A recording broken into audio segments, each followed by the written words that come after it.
Tina Koto, Heremai. Welcome to the second talk in our spring talk series, Psychology Bite-Sized, brought to you by Te Kura Matai Hinengaro, the School of Psychology of Te Herenga Waka, Victoria University of Wellington. My name is Hedwig Eisenbarth, and I have the great pleasure to introduce Dr. Carolyn Wilshire to you in a moment. Just mentioning again, so if you have any questions throughout the talk, please just post them into the Q&A box. We will come back to them later in the second part of the session. You can also then use your raise your hand button if you want to, whatever you feel more comfortable with. Dr. Carolyn Wilshire is a senior lecturer here at Te Herenga Waka, and she has been here for quite a while doing neuroscience research. She's interested in cognitive processes and how they can be seen in the brain, basically. And also not only in terms of language and other cognitive processes, but also trying to understand better how we can actually basically conceptualize psychopathology in a broader sense. So this is another interesting branch she's involved in. She's using Brain Voyager to travel through the brain. And she's gonna be our stellar expert for the session on neuroscience versus neurobabble, a roadmap for evaluating brain science claims. So looking forward to hear more from you, Carolyn, and please fire off and share your screen. Righto. Hello, good evening, everybody. Welcome. I'm going to be talking today, and thank you, Hedwig, for that lovely introduction. Yes, my areas of specialty are neuropsychology and cognitive neuroscience. So I'm interested in what we can learn about the mind, how we think from studying the brain. What I'm going to be talking about today is kind of a little bit of a skeptical view. It's more focused towards warning you off some of the more sort of highfalutin claims that are going around out there in the literature. So I've called my talk today Neuroscience versus Neurobabble, a roadmap for evaluating science claims. And I'm going to be sort of picking apart and exploding a few myths that have been thrown around recently about neuroscience and what we can learn from it. All right, so let me just, okay, it's great, it's going. All right, so just to get you going, we're being bombarded constantly in the media and wherever we're looking with mentions of the brain. So everything lately seems to have some reference to the brain. And it seems that anybody who's trying to sell anything to us, or anybody who has some belief that they're trying to convince us of, is making use of the brain in all kinds of ways. And here's just a few clips that I took. Some of them that I came across looking at YouTube. They find me because I often look at this kind of brain stuff in order to do my research. So these things find me, but I'm sure that they're not uncommon in your own feeds if you're looking at Twitter or Facebook and so forth. That one I love very much, improve your brain, full brain workout for better brain health. But you'll notice there, train your brain for success, and most recently, train your brain to be happy. So the brain is starting to come into play when we're looking at things like mindfulness techniques, meditation techniques. People are starting to talk about the brain there too. So we're seeing it everywhere. Now I'm going to take 3 examples in this little talk and work through them with you. And I think they're things that you will have heard of, you've come across in the media and elsewhere. And I'm going to pretty much unpick them for you, and perhaps not in an overly complimentary way. All right, so the first claim that you might have come across, if you've seen any ads for Lumosity or those brain training sites, you might have come across this claim that brain training games can improve your mental flexibility and maybe even stave off degeneration from old age and possibly even dementia. So there's a lot of money now mixed up in brain training games with these great promises of this improved cognitive skill and possibly even avoidance of dementia. So that's a big one at the moment. Sorry, the second one that you might have seen a little bit comes from the areas, now we're looking at various interventions such as mindfulness and other psychological interventions, and the brain is starting to play a bigger and bigger part in those sorts of claims. So 8 weeks of mindfulness will change your brain was a recent headline that made it around a lot of news media. We'll talk about that one too. And finally, you might have seen some claims like this where people are using neuroscience to kind of to provide some sort of causal explanation for why certain people do certain things. And one that came up a few years ago, maybe about 8 years ago, big headlines in the news, was that psychopaths actually have brain abnormalities. Therefore, it's not their fault that they're psychopaths. They have a brain disorder and we need to be sympathetic to them. So we're going to have a look at that one too. So they're my 3 claims that we're going to unpick. And as you'll see as we go along, they fall down, but in slightly different ways. And I'm going to show you a little roadmap that you can use for yourself when you come across these claims.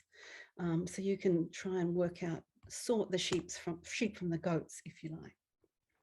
Now, before I start unpacking the individual claims, I wanted to share with you this quite famous study that was done a few years ago. It's actually 2008, and it was titled "The Seductive Allure of Neuroscience Explanations." The study was looking at students of psychology, and some of them were very early beginning students, and others were quite senior. They'd had some years of psychology study. And they were asked to read various studies and judge how satisfying they found the conclusions. So you can probably already guess where I'm going to be going with this. I'm going to be showing you that the students judged the conclusions of studies to be better if they mentioned something about the brain, even if the things they mentioned about the brain actually didn't add in any substantive way to the explanation itself. It was almost incidental. Let me show you one of the examples. So in one of the studies that the students were asked to read about, it was evidence showing that people often overestimate what other people know when they know something themselves. And the study concluded at the end that people are limited in how much they can perspective take, how much they can place themselves in the position of another person and get a perspective on what that person would know from their experience and context. Okay, so the students were asked to read this study and its conclusion. And critically, one group of the students, about half of them, was also given an extra line in the conclusion. And they were told that brain scans indicate that this limited perspective taking happens because of the frontal lobe circuitry known to be involved in self-knowledge. So if you can see, that doesn't really add anything to the explanation of the study, does it? So the explanation is we overestimate what other people know because we're limited in how much we can perspective take. And just knowing where in the brain that is going on doesn't actually give us much more information about how we do it or why we're limited in it. It's kind of by the by.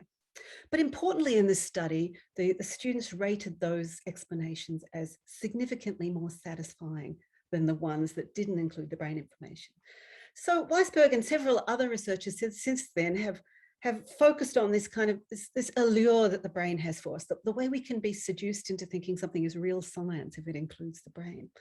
And how can we protect ourselves against this problem? How can we insulate ourselves against this seductive allure, if you like? And I'm going to show you a little bit of a roadmap that might help. Right, so we're going to start with this claim about the brain training games. All right, so brain training games, I'm going to take you over to Lumosity here, which is quite a well-known site that offers you various brain training games. Can everybody see that? I've just changed to the Lumosity page. Can you see that? Great. Okay, so if you go on, you have to get access to all the tests, you have to subscribe. It's quite expensive. Probably Lumosity will love me for sharing this with you. They'll probably think this is terrific for their advertising. But here we're just using the free game that's available now. And I'm going to show you what the games involve. So this game involves having to do 2 things at once. I'm probably going to mess it up dreadfully while you're all watching. Let's load it up and see. So there are some leaves that are going to be moving across the page. And when the leaves are one color, we have to press to say that they're what direction they're moving in. And when they're in another color, we have to press to say what direction they're pointing in. It's telling me what to do. I'm going to mess this up terribly. Use the arrow keys, use an arrow key to continue. All right, here's our instructions. Pay attention to the color of the leaves. Press any arrow key to continue. All right. Whenever the orange leaves appear, we have to indicate which way they're moving. So those leaves are moving left, so I press left. When the green leaves appear, we have to indicate which way they're pointing. So those green leaves are pointing up. Okay. Oh, I got one right. And no, whoops. Got it. And so on, you get the idea. They're all orange. There we go, that one. All right, so in those little tasks, you know, it's kind of a little multitasking or task switching thing where you have to change from doing one thing to another, pay attention to the cues in order to work out what it is that you're doing. Okay, so there's a lot of different tasks that are offered in Lumosity, and the promise is that if you religiously practice the tasks on a regular basis, you'll get these benefits for your overall cognition. And let me take you back to the slide. Let's talk about it. All right, so some of the claims of Lumosity and other brain training games are that they're based on the latest neuroscience, and we'll talk about whether or not that is true in a moment. And more importantly, they claim that they will cause brain changes or lead to brain changes, sorry about the extra word there, that will improve your mental functioning generally. So they should have carryover to other mental tasks that you're doing, for example, concentration at work, and that they should protect against any age-related cognitive decline, and that they may even protect you against early onset dementia. All right, let's look at whether those claims, which are quite bold, actually pan out. All right, there was a study done recently, published in Psychological Science in the Public Interest. This was in 2016.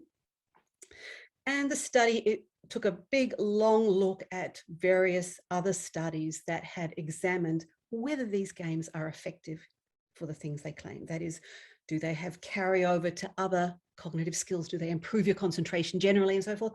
And also, do they stave off old age cognitive related decline? The answers were disappointing. So what they found in these studies was that, first of all, although they claim to be based on the latest neuroscience, there isn't a lot of neuroscience in the games. The games are largely drawn on some very old tasks that we developed in the cognitive neuropsychology literature about 20 years ago, before there was any brain imaging at all. So in fact, the claim that it's based on the latest neuroscience is kind of weak. It's more based on very old-fashioned cognitive psychology ideas that we knew long before the brain, we knew much about where in the brain things were going on.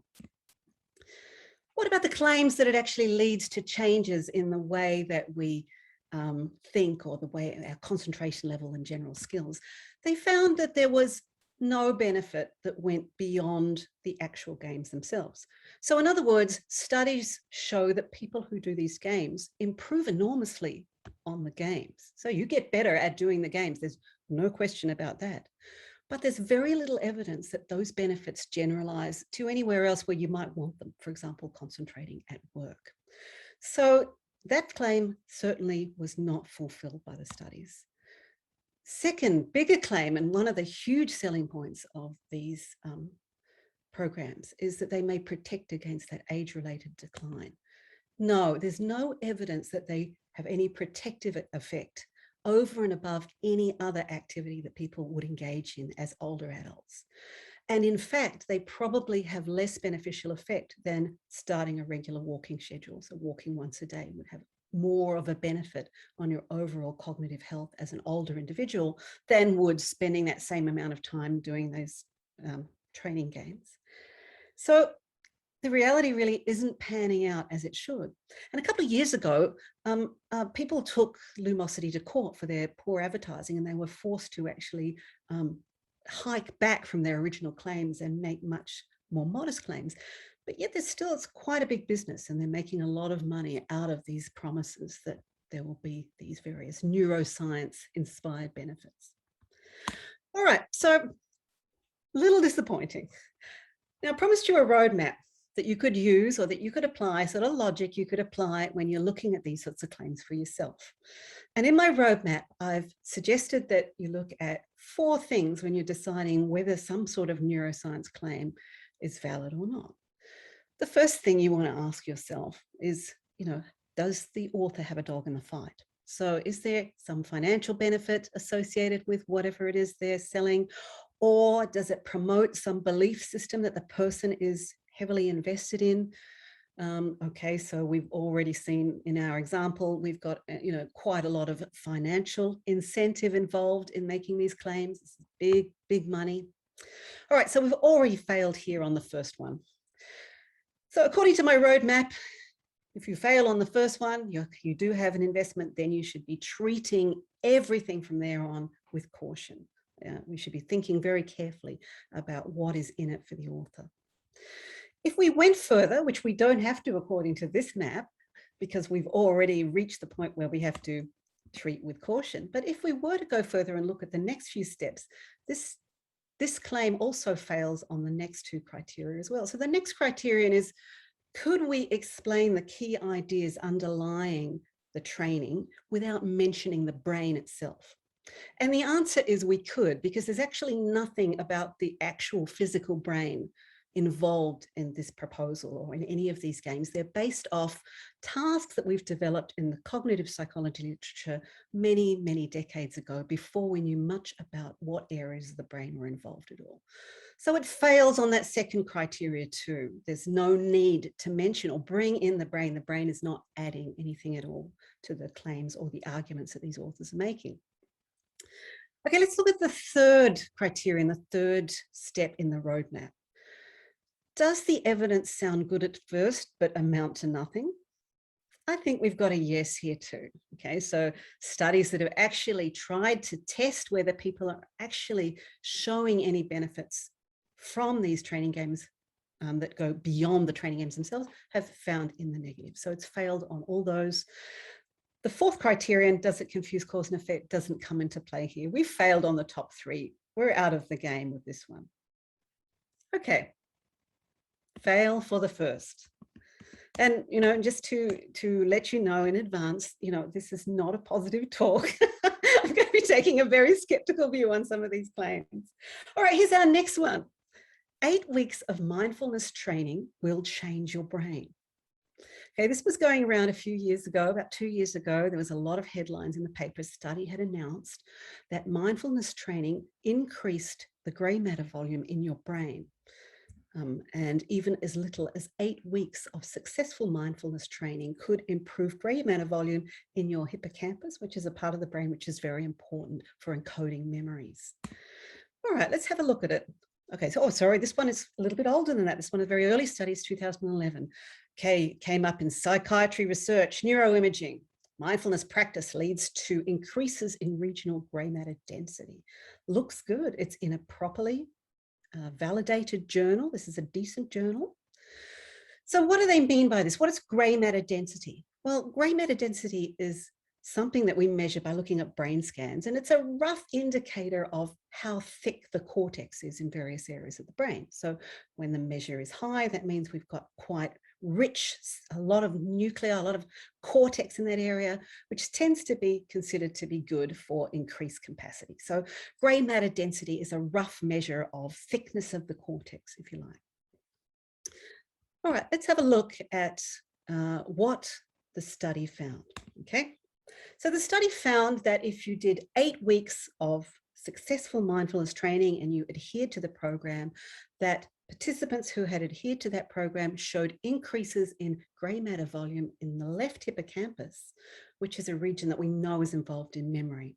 And this was compared to a group that did relaxation therapy instead of mindfulness, which didn't. So they were comparing one group with another who'd had a different kind of training that didn't involve mindfulness.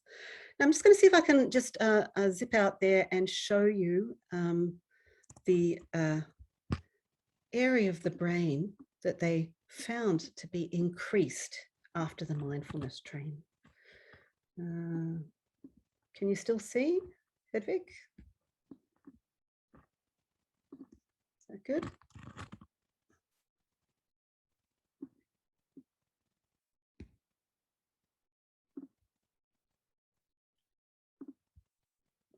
All right, here's a really lovely visualization of the brain here that you can see at any time at brainfacts.org.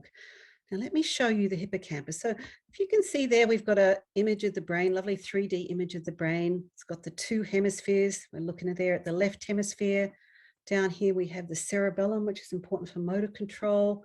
If we turn it around, it's the right hemisphere. And as many of you all know, brain's made up of two hemispheres, so they're almost completely separate, except connected at the base of the cerebral cortex. Now, let me show you where the hippocampus is. It's a structure that lies deep inside the cerebral hemispheres, which you can't see from the outside. I'm just going to zoom in on it there. There it is there. It's a tiny lip of cortex that is tucked right inside the temporal lobes. And we have one on either side. This part of the brain is really important for memory, and it has some very special properties that make it very good for acquiring memories rapidly, so it can code information just from one experience. It's the area of the brain that allows you to remember a particular event and just from the one experience of that event. All right, let's go back to the slide. That's the hippocampus. This is the area that these researchers found was increased in volume after the mindfulness training. Now, this is looking pretty good so far, isn't it? You're thinking, you know, what is Carolyn going to do with this? This is looking fairly convincing. Okay, so they found this increase, a small increase in grey matter volume in the left hippocampus. They found there were some increases in other areas too, but those increases were small and they weren't statistically reliable. So it's not clear for sure whether or not those differences were reliable. They didn't look at any areas that might have shown a reduction in grey matter density. So they only focused on increases. All right, so what's the problem with that? Well, one of the problems is that everything we do changes the brain, and mindfulness training is no exception. So the fact that some major change that you make to your lifestyle over the course of 8 weeks, the fact that that changes your brain structure is no surprise to anyone. If you decided to spend 8 weeks sitting and binge watching Netflix, you would also show changes in your grey matter volume in your brain too. So any significant change to your lifestyle is going to be coded in your brain, and this is going to be measurable in terms of changes to grey matter density.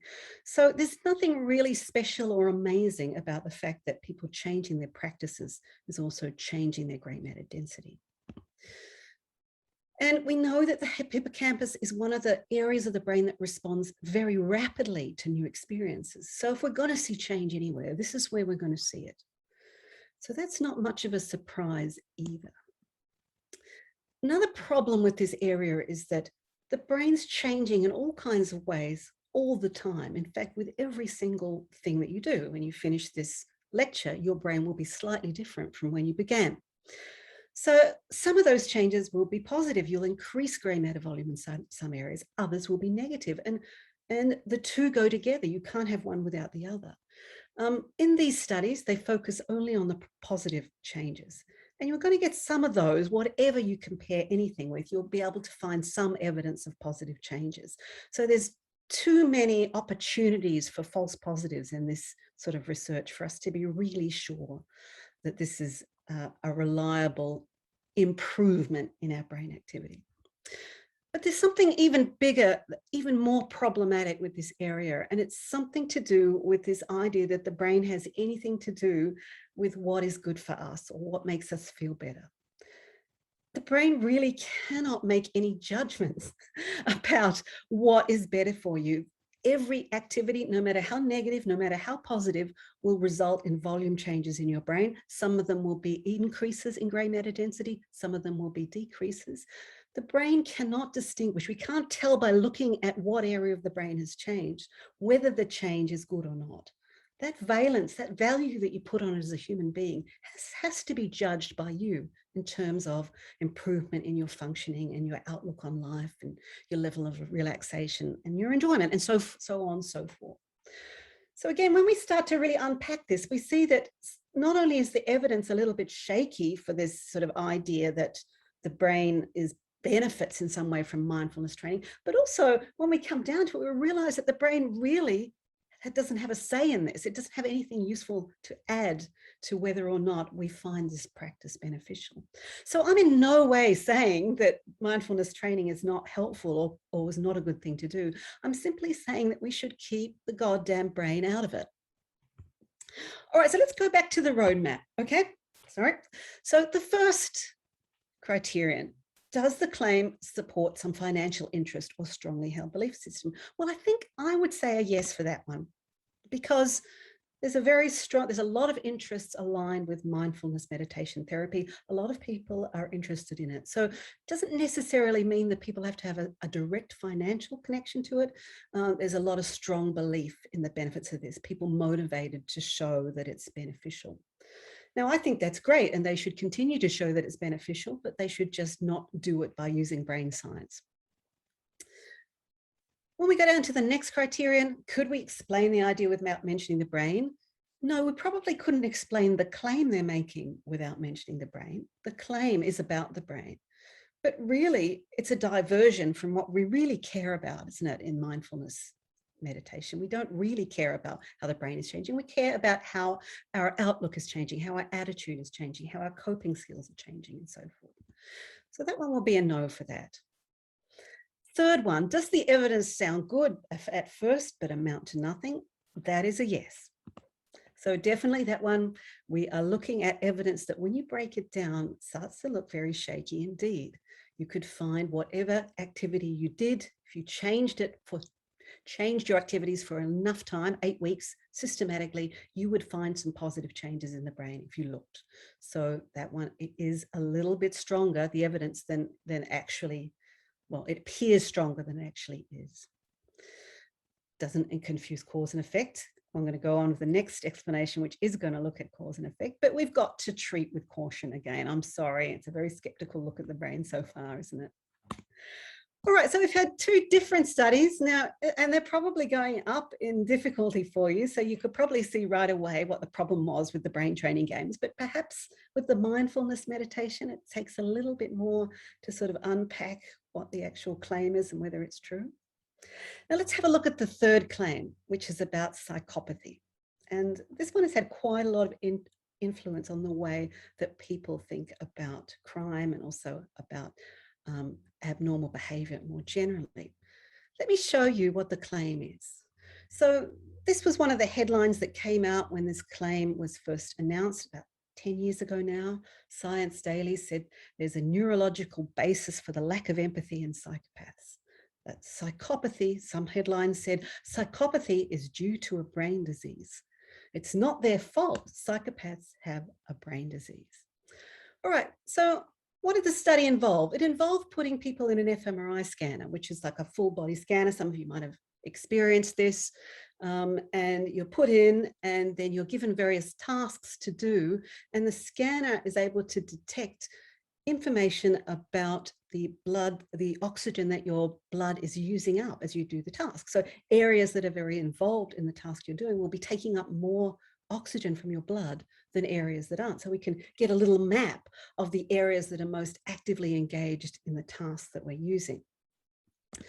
Okay, so what they did is they put various people into these scanners. They used people that scored high on a questionnaire that asked about psychopathic behaviors. For example, you know, how much do I feel bad when people around me are sad? Those sorts of things. So they looked at a group that scored quite high on the psychopath. That is, they weren't affected by other people's emotions. They reported that they didn't experience a lot of empathy. And they also looked at another group that scored low on that measure. So that was their control group. So they were comparing a psychopath group, if you like, with a healthy control group. Okay, so in the scanner, what the participants were asked to do was to look at various pictures, and there were a mix of pictures, but the key pictures were kind of distressing, gory pictures of people with wounds or people who had been in natural disasters and so forth. And there were 2 conditions. In one condition, people were asked to imagine that that experience was happening to someone else. So imagine what it would be like. What would it be like for that person to have that injury or to have experienced that accident or that event? And there was a second condition where the people were asked to imagine it happening to yourself. So imagine that had happened to you. Think about that. Think about how you would feel if you were in that situation or you had just sustained that injury. Okay. And they were interested in whether people would show different brain activity, depending on whether they were thinking about themselves or whether they were imagining it happening to somebody else. So you can see how this is relevant to psychopathy. Okay, here's what they found. So they were interested in an area in the brain called the amygdala, which is highly activated when we're in a highly aroused emotional state. So when we're experiencing, a lot of fear or anxiety, or especially a lot of negative emotion, there's a lot of activation in the amygdala. And we're looking here at the right amygdala in particular. All right, so if people are experiencing a lot of emotion, a lot of empathy for the people in the pictures, they're likely to show high emotional arousal, which should be indexed by activity in this area of the brain. So what I'm going to show you there on the right-hand side is what the data showed. So do you remember there were the two conditions? There was a condition where people had to imagine the thing was happening to themselves, and then they had to imagine what it would be like if it was happening to somebody else.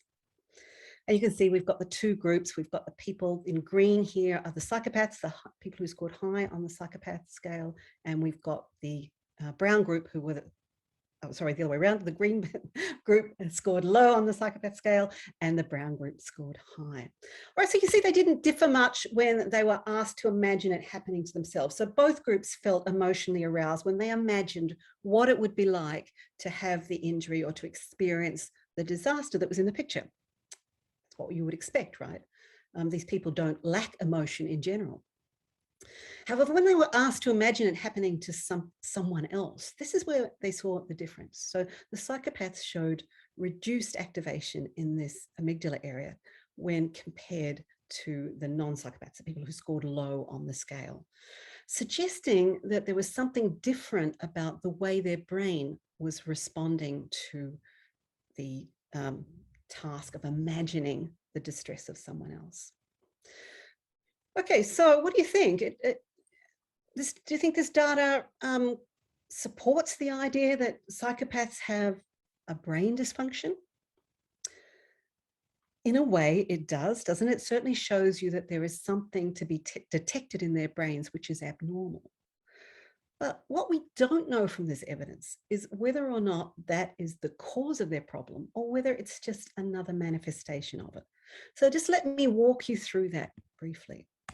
So the problem is, all right, we know that this area of the brain, the amygdala, is involved in the processing of emotion, right? Now, we know that if you're not emotionally aroused by something, you don't feel moved by something, you won't show a lot of activation in that area, right? We also know that psychopaths, the definition of the condition is that these are people that aren't incredibly moved by the distress of others. So what would we expect to see on a brain scan if we asked them to imagine other people being in distress? We would not expect to see much activation in the amygdala. So in other words, it's not the brain causing the effect. This is just another way of demonstrating what we already know, because this is how we've defined the condition. It's a lack of emotion in response to imagining another person's distress. So the problem here is one of cause and effect, isn't it? We have to be very careful when we're dealing with brain data, not to imagine that somehow the brain data is privileged in some causal way, that it somehow underpins everything. It's the reason. It's just, this activation is probably just another manifestation of the problem. And it certainly in no way gets people off the hook if they've committed crimes. This is not a brain illness that diminishes your responsibility in any way. It's just a phenomenon. So looking back at our roadmap, okay, so we have the first question: does the claim support some financial interest or strongly held belief system? Well, I guess no, in this case. There's nobody who's really bent over backwards trying to sell the idea that psychopaths are brain disordered people. Could we explain the idea without mentioning the brain? Probably not. It really does reference genuine brain evidence, genuine findings that we would not have if we hadn't studied the brain. What about the next one? Does the evidence sound good at first, but amount to nothing? It doesn't amount to nothing, does it? But it's not really showing some sort of causal process. It's not really doing the work that some people have claimed. So if we were to go down to the last one, this is where this one fails. So does the evidence confuse cause and effect? It does, doesn't it? So we have a phenomenon, we have a reading from someone's brain. This does not mean that it causes their behavior. It's another way of demonstrating the behavior itself. So we come again to, as I said, with my very skeptical view, treat with caution. All right, so I've shown you 3 examples of neuroscience evidence that vary in how difficult or blows up or easy they are to explain or to unpack. And I've shown you that each of them fails for kind of different reasons. And so I'm hoping that what you'll take away from this talk is a sense that you need to be very skeptical. Remember that there's an incredible seductive allure to brain explanations, and that people are drawing in the brain to support all sorts of claims where it doesn't belong. And even those studies that do actually reference and use data from the brain may be interpreting it, maybe way over interpreting the data. So my main message is caveat emptor, be careful, don't be distracted. If a claim in front of you, whether it's a claim in education or law, has some reference to neuroscience evidence, that's probably almost certainly a distraction. In about 95% cases, it's a distraction. I say be skeptical. Some people would say, oh, well, a lot of these things are harmless. What's a little bit of brain training? If people like to do it, good on them. Mindfulness meditation, nobody could argue with that. That's a great thing to do. So why not just go along with it? So, but my argument would be that you need to be skeptical, because sometimes these ideas can be harmful. And by believing in things that are actually not evidence-based, this can lead to harm. And it also can lead to a much lightened wallet when it comes to things like mindfulness meditation and also brain training. So I think there's a really good reason to be skeptical here and not just be open to all claims that people are making. And I saw it's a bit of a Freudian slip here. It shouldn't say God to be true. It should say good to be true. I think the general rule here is that if it's too good to be true, it probably isn't true. All right. Thank you very much. Questions, comments, conversation? Great. Thank you very much, Carolyn. Thank you. I'm clapping on behalf of the audience. Oh, thank you very much. Kia ora. Yes, super interesting. I think it's a very helpful guidance guide that you put together with the roadmap. That's really, really cool.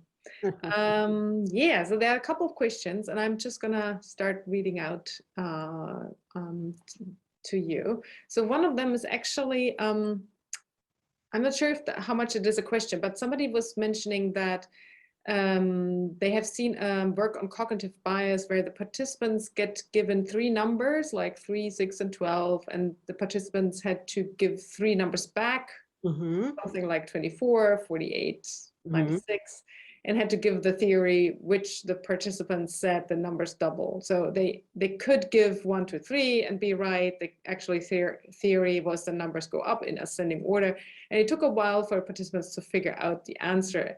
And they would try and argue the point. And so apparently that's from this Black Swan, White Swan book. Yeah. Yeah, another one slightly older, if people are interested in biases, is the Dan Kahneman book, Thinking Fast and Slow, which talks about some of the other biases that we engage in when we make quick, rapid judgments about various situations. It doesn't mention the brain at all, really, because most of this research, like that example that Hedwig just shared with us, is purely done at a cognitive level. We don't actually look at the brain areas engaged, but there's lots of evidence that we make judgment that fall short of full accuracy in a lot of situations. And that's another, I think, spring series talk for another day, talking about the ways in which we sometimes fail to be completely logical in our various ways we judge things. It's a good point. Yeah, nice follow-up from the last one on conspiracy theories. Yeah, I think that was my second choice, if you remember rightly. I was wanting to talk about that at the spring series, how we think and make judgments. So next time. Yeah. And then there's another one where somebody asks or says that they are glad that you mentioned that going for a daily walk would be more beneficial than brain games. And they read a book that suggests that many of the key attributes of humans relates to our development as walking creatures. So that means that walking actually improves brain function. And what do you think about that? Oh yeah, there's actually a really strong body of evidence now to show that, you know, getting even elderly people engaged in activity programs can show measurable benefits in their cognition. And it's a much stronger and more powerful effect than any of these brain training games. And there's a lot of reasons why this might be the case. For example, you know, increased cardiovascular efficiency will also increase flow to the brain, which will improve your efficiency. It may also have other benefits. For example, if it improves your sleep, that will improve your general cognitive function as well. We need to be a little bit careful of some of the literature, because some of the literature on exercise and its benefits for cognition is descriptive. So it talks about people who do exercise already, and they tend to show they perform more rapidly and more effectively on some cognitive tasks. But of course, there may be a reason why certain people aren't active that also affects their cognition. So we need to be a little bit careful when we're looking at studies that just describe what people are already doing. There could be a lot of reasons why people aren't engaging in activity that also could be affecting their cognition. But there are now quite a lot of intervention studies that have actually looked at exercise programs in previously sedentary people and shown that they lead to benefits. And those benefits are both proximate, so they can occur within the 24 hours after the activity, but they're also more extended, so you can see benefits outside the period associated with the activity as well for some months. So definitely a good thing, and better than spending your money on brain training games, for sure. Great, thank you. Then there's another question that asks in a similar vein, or basically on other alternative practices. For example, would living with faith practice help maintaining healthy brains? Absolutely. And I think that if you were to do a study like this with any sort of program like that, if the program aligned with the person's needs and they felt good about it, you would see something in the brain. So my point here isn't that there's you know, any special privilege for mindfulness meditation or any program. Probably if those programs make you feel more efficient and calmer, that's all you need to know. That's my point. And yes, there isn't a lot of evidence to distinguish between different interventions. So in general, when we look at psychological interventions and their effectiveness, so for example, we look at CBT, or we look at acceptance and commitment therapy, or mindfulness, or whatever it is, most of those things show some benefit, and it's often very difficult to tell which is better than the other. So they'll often show similar benefits. There's not a lot of evidence that privileges any specific psychological intervention over any other one at the moment. So, you know, whatever is most aligned with your outlook will be most effective for you. There are a couple more questions around that effect, what actually would happen in the brain with, for example, something like mindfulness training. So one is, for example, that they hear lots of people saying that doing certain things like mindfulness would strengthen neural pathways. And if you could comment on that. Okay, well, that is true, but then binge watching Netflix will also strengthen neural pathways. So we can't tell just from looking at the way an activity changes your brain whether that's a positive or a negative thing. And that's my point. We're not yet at the stage of being able to look into the brain and be able to tell from what we see there whether it's a good or a bad thing. So yes, you'll get pathways strengthening by changing your activity in some systematic way, whether it's, you know, whether you're starting on a crime spree or a Netflix binge, or whether you're doing something positive with yourself like mindfulness meditation. So we're just not in a position to tell from the brain whether those changes are good or bad. Yeah, makes sense. And there's another question around the psychopathy topic. If an infant is expected to be that infants are basically expected to be self-centered, and if there have been developmental studies on whether psychopathy is a kind of deficiency in the development or learning of empathy. I'm going to hand this one back to Hedwig, because she's much more of an expert in psychopathy than I am. Hedwig, would you like to answer that for us? Well, I might potentially say a little bit about that. That is actually true. Yeah, we do see that in children who early on that already difference though. So it's not only about being self-centered. It's not only about being taking care of your own needs. It's really also about being less emotional, being less perspective taking from an early age, children from an early age are able to do these things and to feel empathy. And we can actually see, and there are studies that show that children who have some sort of precursors of psychopathic personality traits, they do show differences in the way they behave, and that is linked to something, is described as unemotional, uncaring about others. So there is a developmental pathway to that, yeah.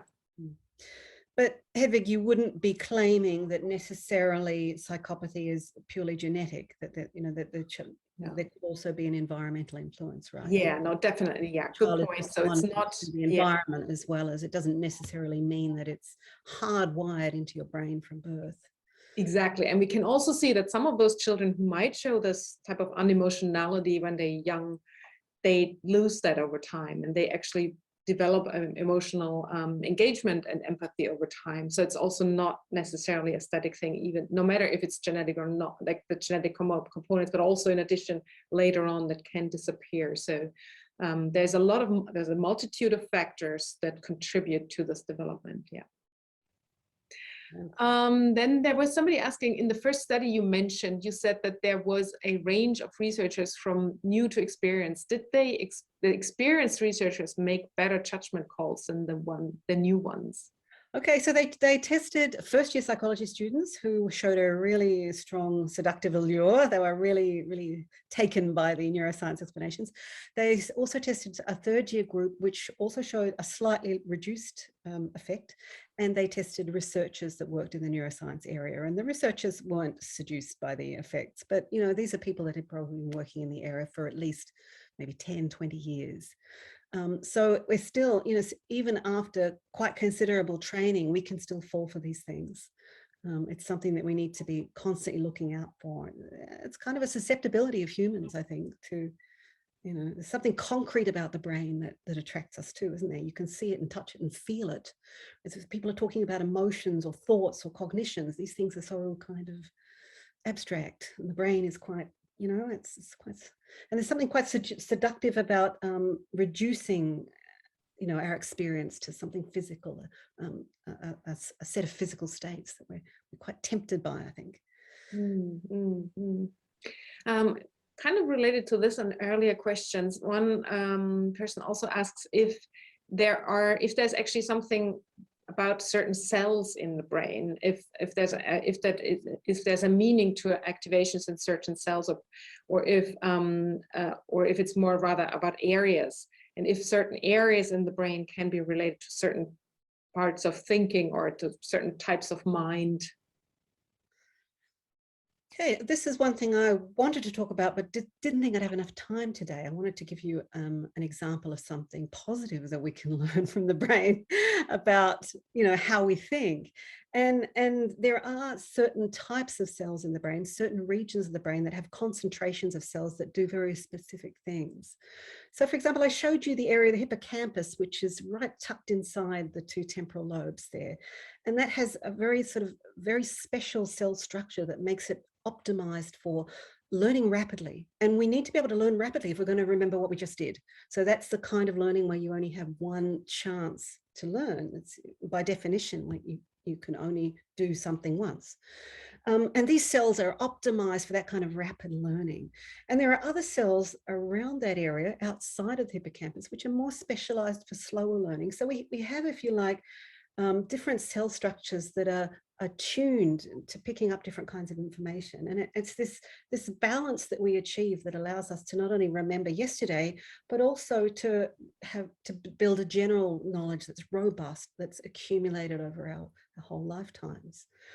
And, you know, people say, you know, why is our memory so fallible? Why are we always forgetting things? And my answer to that is that we are designed to do that.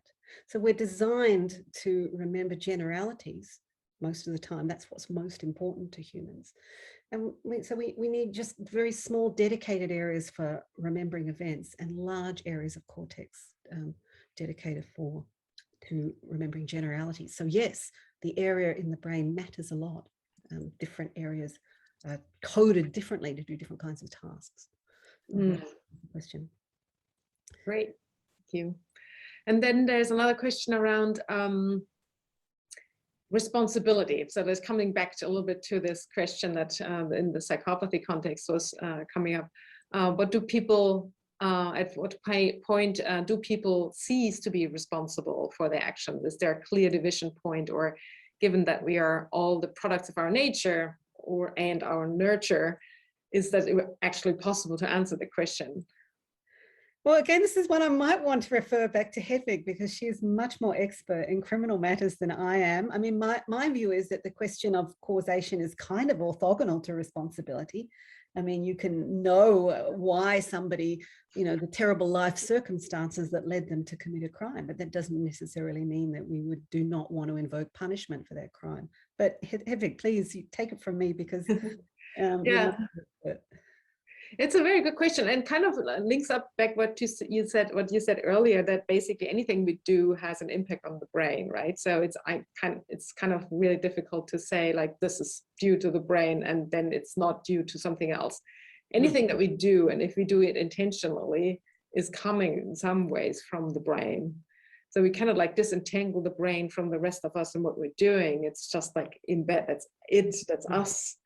And and so in that sense, you could always say it's the brain who did it. Well, it's for anything that we do.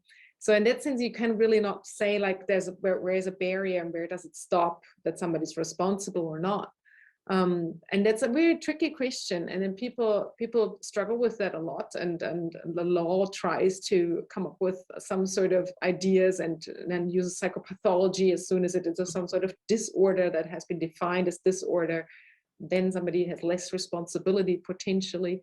You could also say in some ways how people were, the experiences that they had throughout their lives, which is not their responsibility in some ways either. Sometimes they had no choice, brought them to where they are and where their brain is currently. And so for that reason, they can sometimes behave in that way that they behave. So I think it's a really, really tricky question. And I think a better way to address this is, rather than asking why they're doing it and if they're responsible or not, is better asking what do they need? What is the thing that what they would help them to behave differently in the future, rather than asking if that makes them more or less responsible. Yeah, Hedwig, I think again, it's this thing we have about brain data, which we somehow kind of privilege over other kinds of data. So we've known for decades that, you know, crime doesn't occur, largely it doesn't occur in a vacuum. People that commit crimes often have a background where they've, you know, had all sorts of terrible events occurred in their lives. And we've known that for many, many decades. And so just discovering the brain areas that are involved really it doesn't contribute anything new. We know that there's you know, a mixture of causal factors that go into crime. It's so that the question of responsibility has always been a complex one, and the discovery of brain science does not change those moral equations in any way. We still have to ask those questions. Culpability, yeah, and that's probably related to this question. So what can we actually still learn from the research or from studying the brain? So should we take away now from this that we don't really need to study the brain because it doesn't really matter? And I thought it would be too much for this talk, but perhaps I'll return for another spring series talk and talk about the wonderful things that we can learn from the brain. And of course, this is my area of specialty, and I believe that we can learn a lot about the way our memories are formed, about the way in which we make judgments, the way we think, how we make decisions, by looking at the structures that support those things. And we can be informed so we can create better theories of how people think and how people behave and how they remember. And I think that knowing these things changes the way that you view human beings and human behavior in a really profound way. So definitely there's lots for another talk there on the positives that we can learn from neuroscience, without getting too distracted by the bells and whistles. So if you would give people a recommendation now coming from this about how to deal with the buzzword brain, and you have your roadmap, and to be mostly mainly be careful in the first place. Be careful. Yes. So do you think like just ignoring brain mentions of brain activity, brain being trained or anything altogether, or how should people deal with that and above and beyond your roadmap? Sometimes it might be hard to actually figure these things out that you mentioned there. Okay, so yes, my advice would be probably to ignore it. Unless you can invest the time that would be required to tease it apart. I think the danger is that if somebody's providing you with brain information, they're probably trying to mislead you. I do think that's the case. Imagine what would happen if you took that information out. Would you find the argument or the claim as convincing? That's a really good test of whether it's a good claim. So be very wary indeed of headlines or claims or arguments that use brain science. Okay. I'm just keeping an eye. If there's any questions still, please put them into the Q&A box. During that, while we're looking for that, I find it interesting. Last week we were talking about how conspiracy theories, or the likelihood that somebody's believing into conspiracy theories or is a conspiracy theorist is much related and explained by how much people actually believe in science altogether.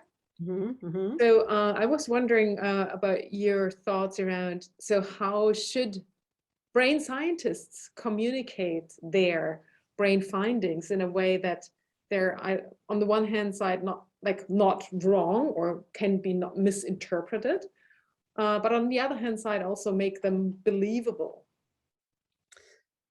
That's difficult. I mean, in that situation, we've almost got the opposite, haven't we? So we've got in a lot of expertise. We have skepticism in audiences about experts proclaiming, you know, and whether we should be vaccinated, and there's a lot of skepticism about these things. But in this area of neuroscience, we often have the opposite. We have a lot of people who are a lot of credulity.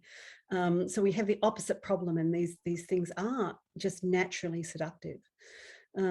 So I don't think the suspicion of experts thing is such a concern in the neuroscience area. It's more the opposite, being misled by science. And it's difficult because often the science is out of the control of the scientist by the time it reaches you. It's in the control of people who are creating a product, whether it's brain training or whatever, or it's in the control of the media who are looking for the sexiest next thing to tell you that psychopathy is in your brain or whatever it is. So it's difficult for scientists to keep control of the narrative when it comes to neuroscience, and it gets ahead of them very quickly, I think. Yeah. There's another question. Do you think brain data is successful at validating people's lived experiences with depression and anxiety? It's a really good question, and this is one that I'm very interested in. So I mentioned before that what we know about the brain now is not enough for us to be able to look at for example, look at a scan of somebody's brain activating and know whether or not they're depressed. We don't have that kind of fine-grained detail to be able to infer from the brain scan what the person is doing psychologically or thinking or feeling. So we're not at that level. But what is really promising about neuroscience in the area of psychopathology in general is that we can start to look at the signatures of different psychological problems. So, for example, in depression, there's often a signature. There's a network of structures that seems to talk to itself quite a lot in people with depression. That doesn't tell us really a lot about what the depression is, but it gives us a marker which may help us to further down the line to tease apart different forms of depression, for example. Might be able to divide people's depression into subtypes according to whether they show these kinds of biomarkers, if you like. So although we're way away from being able to look at a scan and say, oh yes, clearly this is what's going wrong here, this is what the person is thinking or feeling that's wrong, we can still use it as a biomarker, which might promote better research into it further down the line. So I'm very positive about its uses there, but also nervous about its misuse at the same time. Can imagine. Okay, one quick last question. We're running out of time soon, but any advice for the general public to reach the true narratives of the brain science for its beneficial application? Use the roadmap. I would also say, see whether the argument makes sense if you took the brain information out. And so that way you can see what work it's doing. So in a lot of the things we've looked at, it's not actually doing any work at all. So in the first one, when we talked about the brain training games, the brain was not actually doing any of the work. It's cognitive tasks. So I think the question is, take the brain stuff out and see whether the idea still holds. See how much of the claim is based on neuroscience. And if a lot of it is, then I think we have some real concerns, because as you can see, there's a lot of claims at the moment being made on neuroscience evidence that is quite shaky when we look at it carefully. So caution. Yeah. Okay, great. Thank you very much, Carolyn. That's amazing.